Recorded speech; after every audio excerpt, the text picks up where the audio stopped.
The world map is the most unstable and contradictory matter.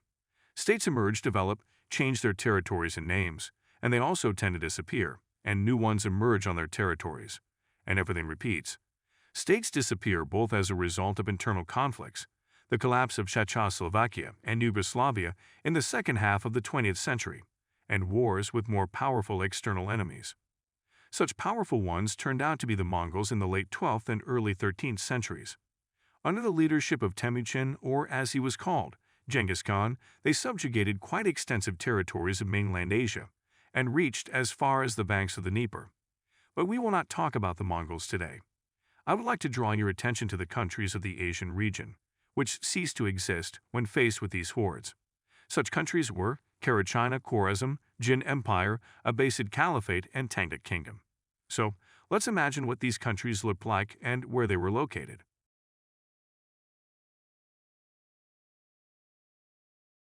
The power was located on the territory of Asia in its part, which nowadays is called Semirechye. Semirechye includes the southeastern part of Kazakhstan and northern Kyrgyzstan. It is bounded on the northern side by lakes Balkhash, Sesikol, and Alakol, on the eastern side by the Dzungarian Alatoy mountain range, on the southern side by the Tursky Alatu and Kyrgyz ranges of the northern Tian Shan. In the west, the territory ends near the rivers Karabalta, Chu, and Lake Balkhash. Ordinary people consider their country as an empire. The Karakatay Empire was formed by the Khitans, Mongolian-speaking tribes living in Central Asia. The first attempt to create a state, the Khitans made on the territory of Manchuria and Ussuri in 924, giving the name Liao. But already in 200 years, under an onslaught of enemies, Liao has ceased to exist. The commander Yilui Dashi with a part of people fled to the river Emil and there founded the city. And already in 1128 the ruler of the Karakhanid dynasty, in view of the threatening danger to his country from the Kangals and Karluk, Turkic tribes living in Semirechye and the nearest lands. However, after the help of Dashi overthrew the ruler and organized the state, calling it Axi Liao, Western Liao. In many respects, it resembled the former state of the Khitans. Even during the reign of Yeliu eliminated Udids and introduced a centralized administration. Axi Liao had several capitals, Samarkand, Kashgar, and Balasagun. Balasagun was the most important capital city. In the country itself, there were a large number of seasonal camps called Nabo. Frequent travel from the capitals to the Nebo allowed them to control the entire territory. The ruler bore the title of Gurkhan, chief over all Khans. Especially close to the ruler were the Yelui and Shou dynasties, military commanders, leaders of the Khitan tribes, and courtiers. The central state apparatus was a prototype of the modern cabinet of ministers. It was headed by the chairman of the military council. Although the Karachinese were mainly guided by the teachings of Confucius in organizing the power, there was also a western branch of the government headed by vice-chancellors.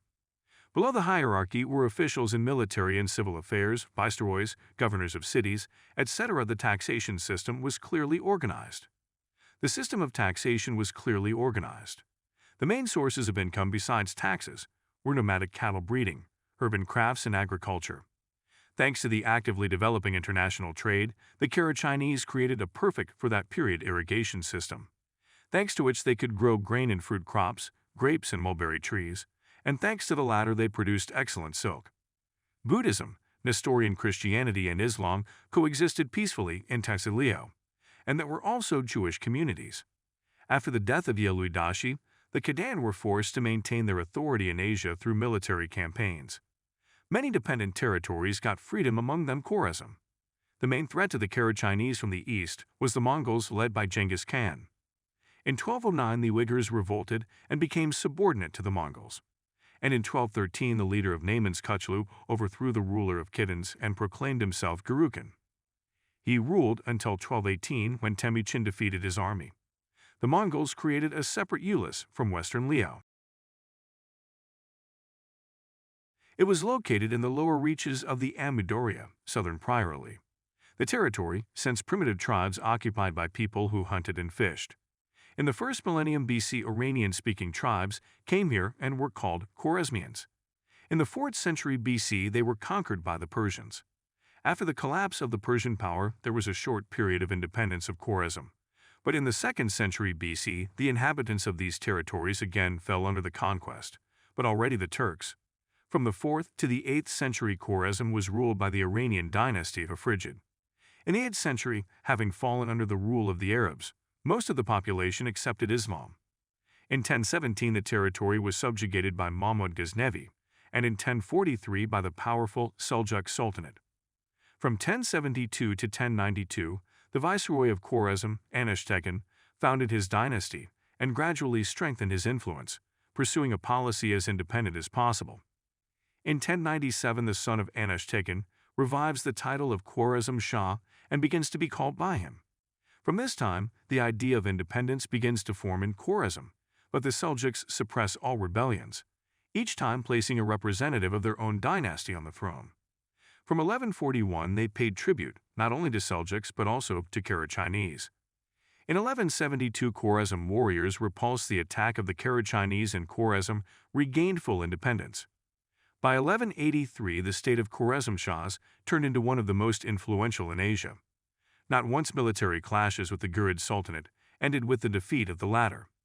Subsequent wars with neighbors led to the fact that by 1217 the Khwarezm Shahs were at the peak of prosperity. It is difficult to say what happened if one of the subjects of Khwarezm, during the inspection of the Mongol embassy, did not order to kill the ambassadors. But history does not like subjunctive moods. The embassy was destroyed. Khwarezm Shah refused to extradite the culprit to Genghis Khan. For almost a decade and a half, Khwarezmians, expanding their territories, fought with the Mongols and finally lost. Khwarezm Shah disappeared from the political map of the world forever. The Abbasid, or, as some historians call it, Baghdad Caliphate, had a similar fate. The Abbasid power flourished twice and ceased to exist as many times. Most of the information provided by Islamic scholars about the power dates from 750 to 1258. Having displaced the Umayyad dynasty, the Abbasids for a long time still had to wage internecine wars for power.